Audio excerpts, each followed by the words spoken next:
تسلیمت شوم خدا، در خود ندارم قوا، خسته ام از مقاومت، ندارم اتکا. عشق او شکست مرا، تا کی مانم نابینا، تا کی بندم دو گوشم را، گویی مرا بیا، تا کی بندم دو گوشم را، گویی مرا بیا.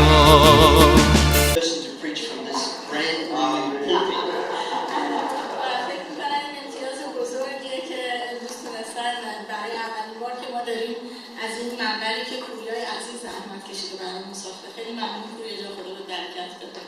هنرمند چقدر هنرمند داریم توی کلیسا. May many blessings come from this pulpit to you. باشه که برکت‌های زیادی از اینجا برشون. Well, today I would like to speak about a story from the Old Testament. امروز می‌خوام از یک داستان در عهد عتیق براتون صحبت کنم. It's a story where the king wins a great victory for the Israelites.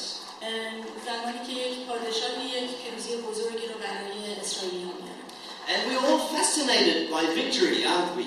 و همه ما پیروزی به نظر همه ما رو جلب می‌کنه. You know, every good movie, every good novel that you read, it's always between a baddie and a goodie, and you know, it's really important that the good person wins the victory in the end. هر وقت داستانی رو می‌خونیم یا فیلمی رو می‌بینیم که یک نبردی بین یه آدم بد و آدم خوبه، همیشه دلمون می‌خواد که اون آدم خوب برنده بشه. Many of you might be into sport, and if you're really a serious sports person, it's all about winning. خیلی از شما شاید اهل ورزش باشید و توی ورزش خیلی براتون این مهم باشه که حتما برنده بشید. And some victories are, of course, more important and more substantial than other things. و بعضی از پیروزی‌ها پر اهمیت‌تر از بقیه هستند. Recently, all around the world, Europe, but also here in Australia and America, there were celebrations or commemorations about the end of the World War I. اخیراً در اروپا و در استرالیا و در بعضی از کشورها مراسمی بود بر پایان جنگ جهانی اول رو جشن گرفتن. And thankfully, the victory of good over evil. و شکرگزاری کردن برای اینکه نیکی بر بدی پیروز شد. The Bible also talks a lot about victory. کتاب مقدس هم خیلی در مورد پیروزی صحبت می‌کنه. And the reality of war. و در مورد واقعیت جنگ. For example, in 1 John, chapter 4, verse 4, در اول یوحنا باب 4 آیه 4 it says, because whatever has been born of God conquers the world. This is the victory that has conquered the world, our faith. Is it 1 John chapter 4 verse 5? Chapter 5 verse 4. ببخشید اول یوحنا باب 5 آیه 4. زیرا همه فرزندان خدا بر این جهان غلبه یافتند و ما این پیروزی را به وسیله ایمان به دست آوردیم. And many times we just long for a victory of good over evil. و خیلی وقتا هست که ما آرزوی پیروزی خوبی رو بر بدی داریم. We think of what is going on in Iraq and Syria at the moment. در حال حاضر به این اتفاقاتی که در عراق و سوریه میفته فکر می‌کنیم. And we just wish that good would win over evil. و همه آرزو می‌کنیم که نیکی بر بدی غلبه کنه. We think of the injustice of slavery in this world. و به ناعدالتی بردهداری در این جهان فکر می‌کنیم. It is just shocking that in our world today we have more slaves than ever before in history. خیلی عجیبه که الان بیشترین تعداد برده‌ها رو داریم به نسبت تمام طول تاریخ. And we just wish good would win victory over evil. و آرزو می‌کنیم که نیکی بر بدی غلبه کنه. Or we look at addictions. و یا به اعتیاد نگاه می‌کنیم. People are stuck in alcohol addictions or drug addictions. مردم دچار اعتیاد به مواد مخدر یا الکل شدند. Families are ruined, health is ruined. خانواده‌ها از بین رفتن و سلامتیشون از بین رفت. And we just wish good would win over evil. و ما باز هم language tells us that Jesus, our great King, has won the victory for us. و کلام خداوند به ما میگه که عیسی مسیح برای ما به اون پیروزی دست یافته. But how did this happen? How did this work? ولی این چطور اتفاق افتاد و چطور کار کرد؟ So today I would like to look at the story from the book of Samuel, 1 Samuel, امروز میخوام به یک داستان از اول سموئیل نگاه کنم. in chapter 11. باب 11. And even though it's an Old Testament story, it will teach us some lessons about the great victory that Jesus has won for us. Yeah, sorry. Even though it's from the Old Testament, it will teach us some lessons about the great victory that Jesus has won for us. و حتی با وجود که این درس این مطلب در عهد عتیق هست به ما نشون میده که عیسی مسیح چطور برای ما بر بدی غلبه کرده. Because the Old Testament stories are sort of like pictures of Jesus's dealing with us. The way God dealt with the Israelites, God deals with us through Jesus. و داستان‌های عهد عتیق نشون دهنده اون روشی هستند که خداوند از طریق عیسی مسیح با ما رفتار می‌کنه. And so to get into it, I would like to ask Matthias to read the first 11 verses of chapter 11 for us. کتاب اول سموئیل باب 11 آیه اول رو من میخونم. در این وقت ناهاش امونی با ارتش خود به منظور حمله به اسرائیل در مقابل یاییش جلعاد اردو زدند. مردم آنجا به ناهاش پیشنهاد صلح کرده گفتند با ما پیمان ببند و ما تحت فرمان تو خواهیم بود. ناهاش گفت بسیار خوب، به یک شرط با شما پیمان می‌بندم که من چشم راست هر کدام از شما را از کاسه بیرون آورم تا همه اسرائیل سرافکنده شوند. رهبران یاییش به او گفتند به ما یک هفته مهلت بده تا قاصدانی را برای کمک به سراسر کشور اسرائیل بفرستیم. اگر کسی برای نجات ما نیامد آنگاه ما به تو تسلیم می‌شویم. وقتی قاصدان به جبهه که مسکن شاول بود آمدند و به مردم از وضع بد خود خبر دادند همگی با آواز بلند گریه کردند. در این وقت شاول با گاوهای خود از مزرعه به شهر می‌آمد. پس پرسید چه شده است؟ چرا همه گریه می‌کنند؟ آنها او را از خبری که قاصدان یاییش آورده بودند آگاه ساختند. وقتی شاول آن سخنان را شنید روح خداوند بر او قرار گرفت و به شدت خشمگین شد. آنگاه یک جفت گاو را گرفته آنها را تکه تکه کرد و به قاصدان داد تا به سراسر کشور اسرائیل تقسیم کنند و به مردم بگویند هر کسی که نیاید و به دنبال شاول و سموئیل نرود گاوهایش به چنین سرنوشتی دچار می‌شوند. مردم هم از شنیدن این خبر به وحشت افتادند و ترس خدا همه را فرا گرفت. بنابراین همه با هم برای جنگ آماده شدند.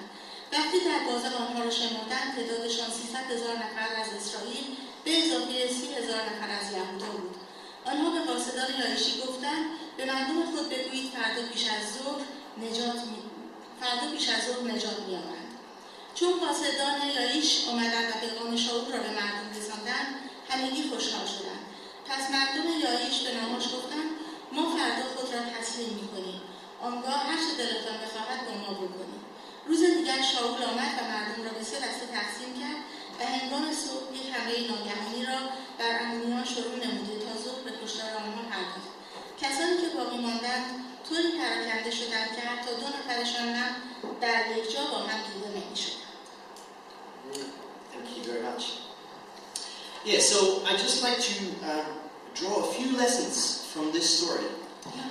میخوام از این داستان یک چند تا درس بهتون. And the first one is, what is actually the reason for the war that God gets engaged for us? ولی اول اصلا میخوام ببینیم دلیل این جنگی که خداوند برای ما درگیر این جنگ شده چیه؟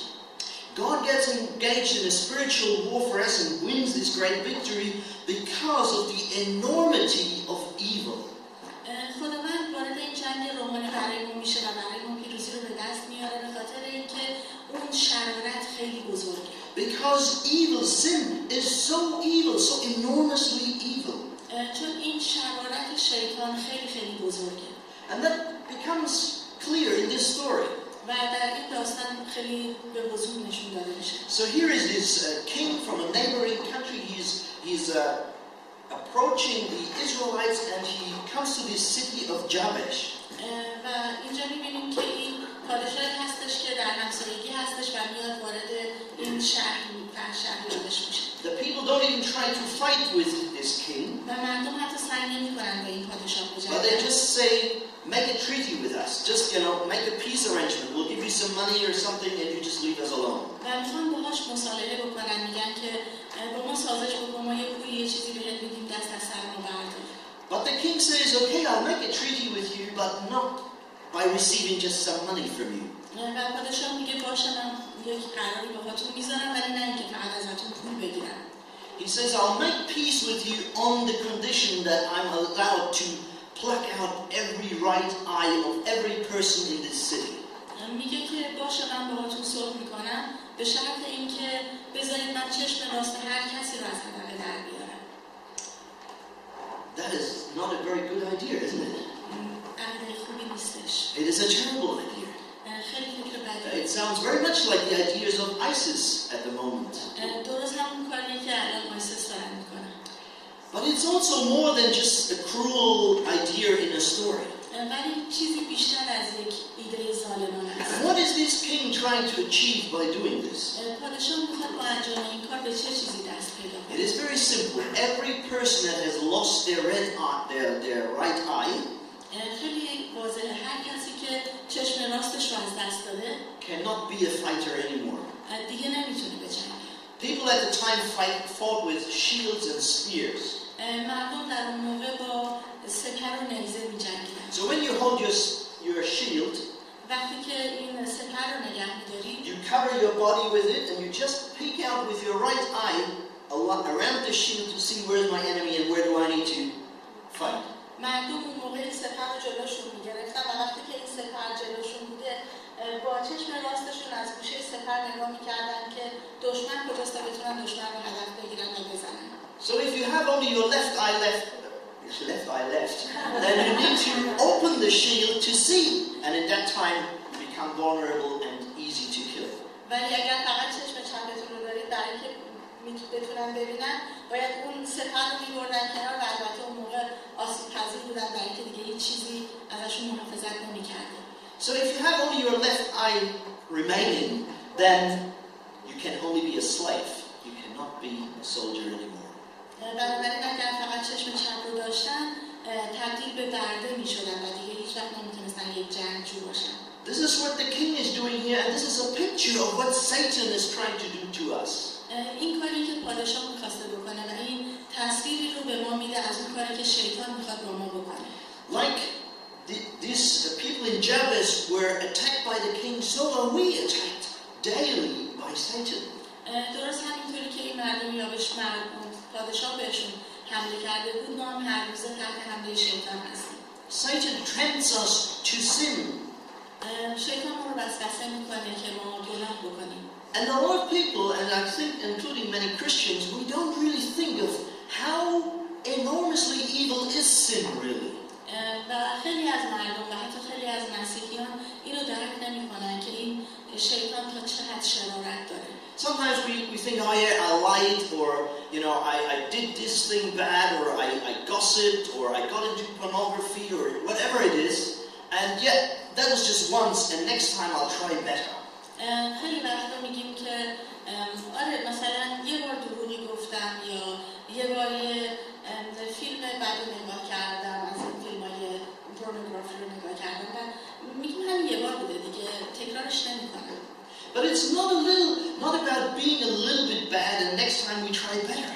ولی این نیستش که بگیم حالا یه ذره بد بودم بعد بهتر میشم. It is about Satan trying to enslave us. این در رابطه با شیطانه که سعی میکنه ما رو تحت اسارت خودش در بیاره. Again, John says, whoever sins is a slave of sin. و یوحنا میگه هر کس که گناه میکنه بنده گناهه. And again, what is Satan doing when he enslaves us, when he wants to bind us with sin? و شیطان چی کار میکنه وقتی که سعی میکنه ما رو به بندگی در بیاره و ما رو اسیر گناه بکنه؟ He wants us to be subject to him rather than to God. و میخواد که ما به او وابسته باشیم تا به خداوند. Satan is not first of all our enemy, he's God's enemy. او او در وهله اول دشمن ما نیست بلکه دشمن خداونده. I remember when I was back in Germany a long time ago, I met two young men.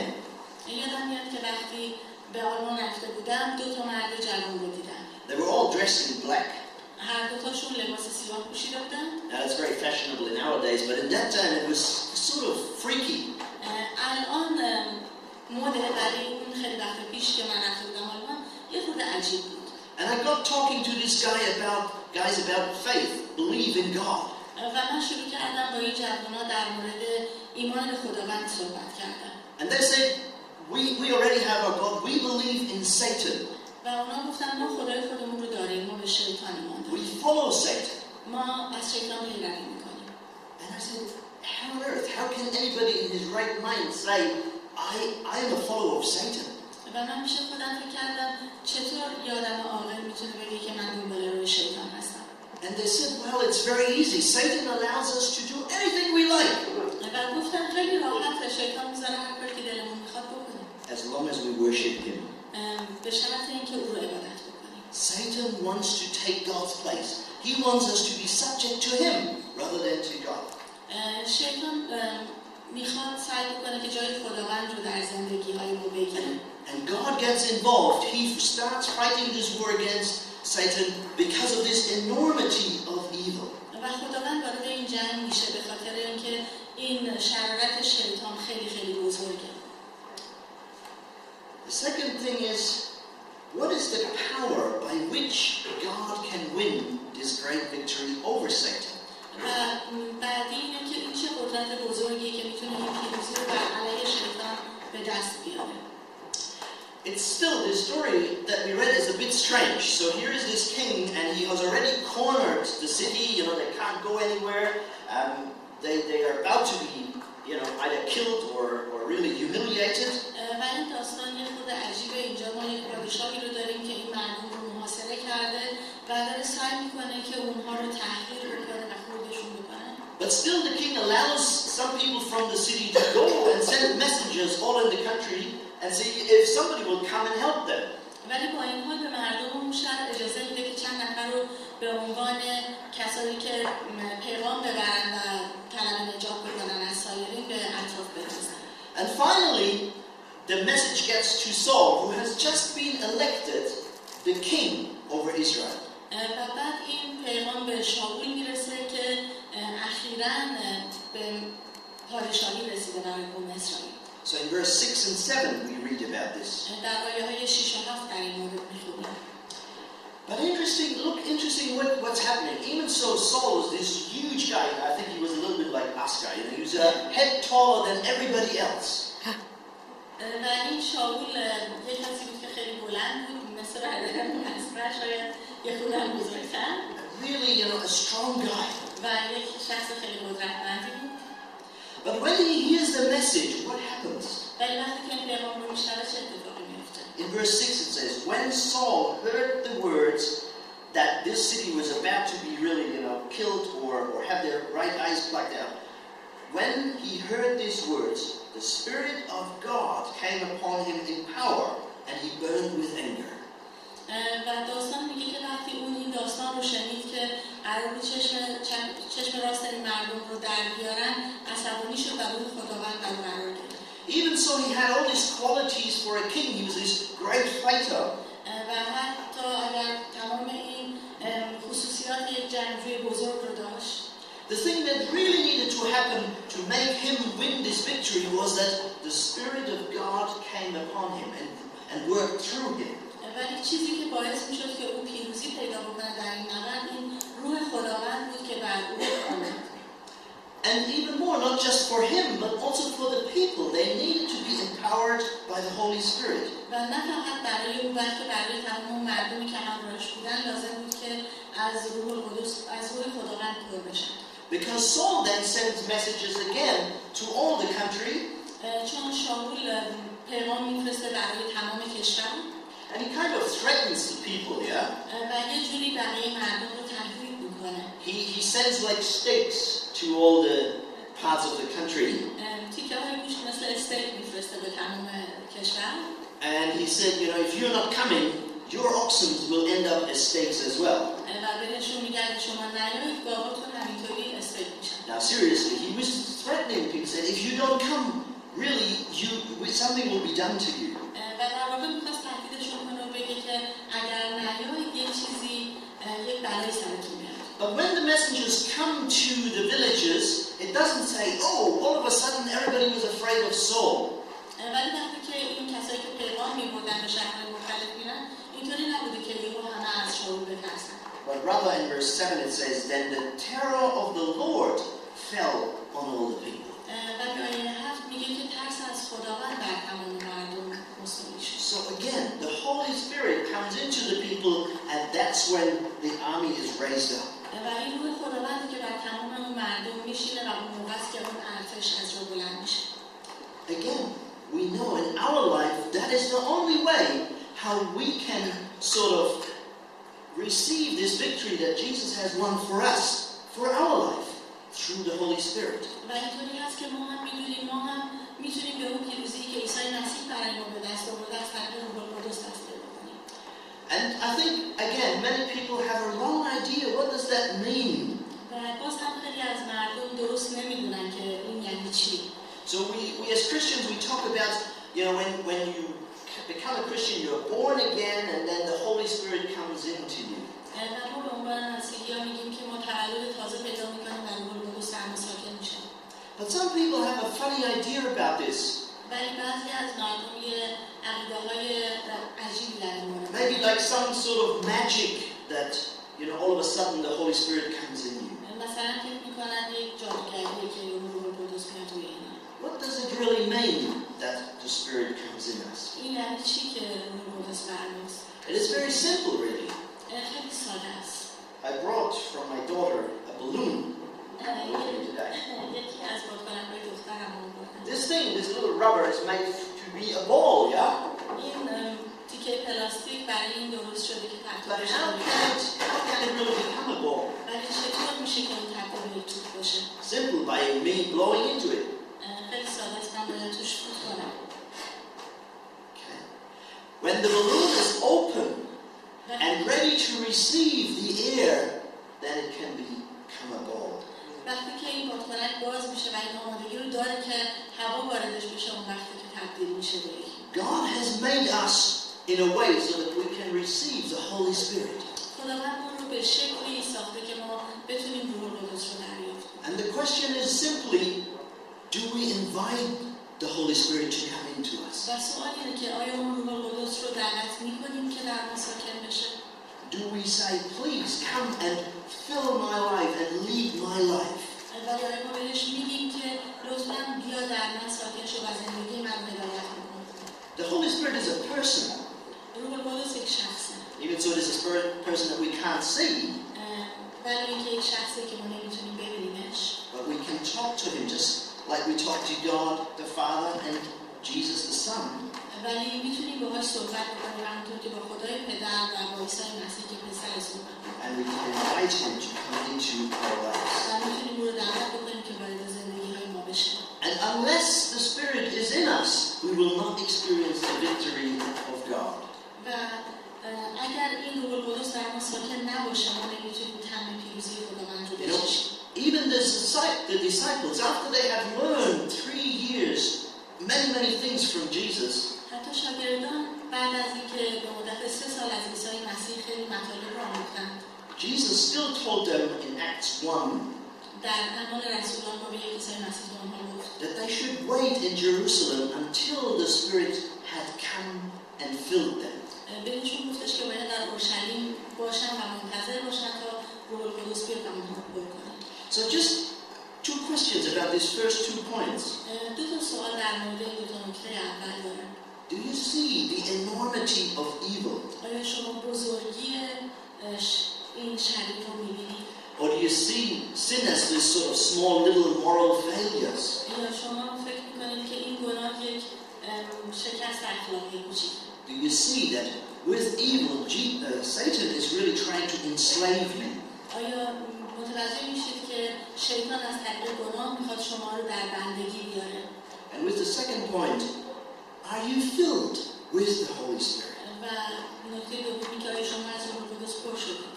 Have you allowed the Holy Spirit really to come into your life and guide you and lead you?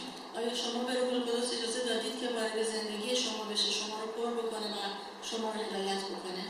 The third thing that I see in this story is the cost of victory. مطلب بعدی که من در این داستان می‌بینم هزینه اون پیروزیه.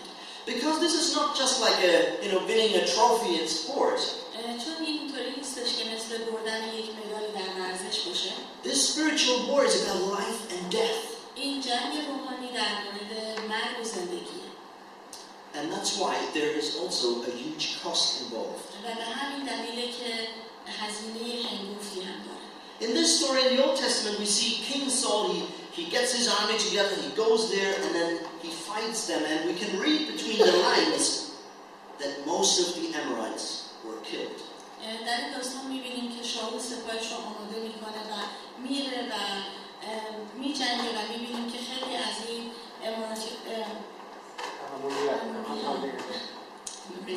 خیلی از این اموریان کشته میشه. It was a terrible bloodshed on that day. خیلی خونریزی زیادی در اون روز انجام میشه. And maybe sometimes people look at the Old Testament and think, how is this actually possible? Why is there so much war and fighting and killing and it's in the Bible? و خیلی وقتا ما فکر میکنیم که چرا اینقدر در کلام خداوند اینقدر از جنگ و کشتار و خونریزی هست. Even so, God used this war. We still need to see that God doesn't like war. He doesn't want killing. برای اینکه خداوند در این جنگ پیروز شده، ولی ما باید ببینیم که خداوند جنگ و خونریزی رو دوست نداره. For example, when David later on wants to build the temple, مثلا وقتی که بعداً داوود میخواد معبد رو بسازه، he's not allowed to do it because God said you fought many wars and you have blood on your hands. That's why you cannot build the holy temple. خداوند بهش میگه تو نمیتونی این معبد رو بسازی چون تو در خیلی جنگ‌ها شرکت کردی و خون روی دستاته و نمیتونی این مکان مقدس رو بسازی. But it does show us that no victory can come without the shedding of blood. ولی باز هم به ما نشون میده که هیچ پیروزی بدون ریختن خون حاصل نمیشه. But of course in the New Testament, Jesus the King has come and won the victory not by shedding other people's blood, but his own blood. ولی در عهد جدید می‌بینیم که عیسی مسیح اومده و این پیروزی رو به دست آورده نه با ریختن خون سایر مردم بلکه با ریختن خون خودش. And unless we accept that Jesus had to shed his blood for us, we cannot have part of the victory. و ما نمیتونیم این پیروزی رو به دست بیاریم مگر اینکه قبول بکنیم که عیسی مسیح اومده و خون خودش رو بر روی صلیب برای ما ریخته. Are you still trying to win the victory yourself, or are you ready to accept the blood that Jesus shed for you? آیا شما میخواید که این پیروزی رو خودتون به دست بیارید یا حاضرید اون خونی رو که عیسی مسیح به خاطر شما ریخته بپذیرید؟ Fourthly, we see in this story that there is always a hindrance to victory. و مطلب چهارم اینه که اغلب می‌بینیم که این پیروزی‌ها یک مانعی جلوی راهشون هست. Like I said, this story is really a weird and funny story in a way. همونطور که گفتم این داستان یک داستانیه که یک جوری عجیبه. Just if we would go just 2 chapters back to chapter 9 and 10, اگر برگردیم عقب به بخش‌های 9 و 10 we realize that the people of Israel actually asked God to give them a king. می‌بینیم که مردم اسرائیل از خداوند خواستن که بهشون یک پادشاهی بده. They said, we want to be like all the other nations around us. We want to have a king. And why? We want a king so that he can fight the wars for us. He can win the victory for us. مردم گفتن که ما می‌خوایم مثل بقیه قوم‌ها باشیم و یک پادشاهی داشته باشیم که اگر جنگی پیش اومد این پادشاه برای ما بجنگه. We know that this king that we read about in this story, the Amorite king, he was already attacking Israel. ما می‌دونیم که این پادشاه امونی داشتش به قوم اسرائیل حمله می‌کرد. And so the Israelites said, please God, give us a king who can fight the war against these people. و به همین دلیل بود که قوم اسرائیل گفتن خداوند به ما یک پادشاه بده که علیه این پادشاه برای ما بجنگه.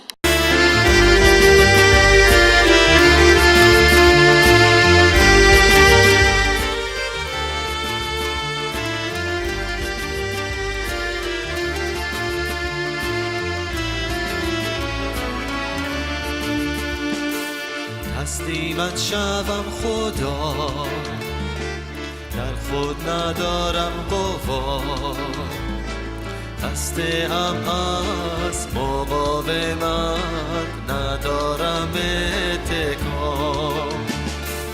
عشق او شکست مرا، تا کی مانم نابینا، تا کی بندم دو گوشم را، گویی مرا بیا. تا کی بندم دو گوشم را، گویی مرا بیا.